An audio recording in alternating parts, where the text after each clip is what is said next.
Munduko kontsumo eta produkzioa ingurumenaren menpe dago. Hori dela eta planeta suntsitzen ari gara.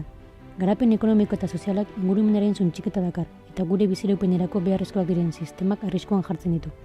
Ekoizpen eta kontsumo arduratsua gutxirekin asko egitean datza, baita bizitza estilo sostengarri bat eramatean. Azken proiekzioen arabera, munduko populazioa 8.500 milioi inguru hasiko litzake 2030ean, eta 9.700 milioi 2050ean.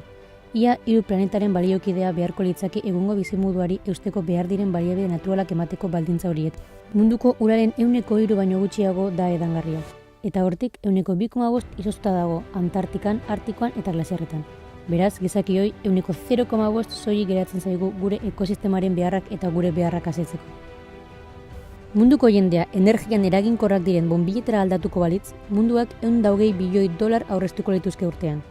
Energia globalaren 29% kontsumitzen dute etxeetan, eta beraz, sortzen den karbono dioxido emisioen 21% eragiten dute.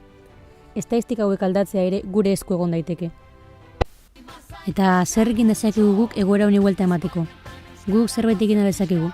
Erantzuna baietz da, hasieran esan bezala ekoizpen eta kontsumo arduratsua gutxirekin asko egitean datza. Eta bideoan zehar esan dugun bezala, hainbat portzentaia gure esku dago aldatzea. Horregatik, hainbat ekintza txiki burututa, adibidez, argia itzaliz, gela bat utzi behar dugunean, edo iturria itzaliz gehiago erabili behar ez dugunean, kontsumoa murriztuko dugu eta honela gure planeta jasangarriagoa izango da.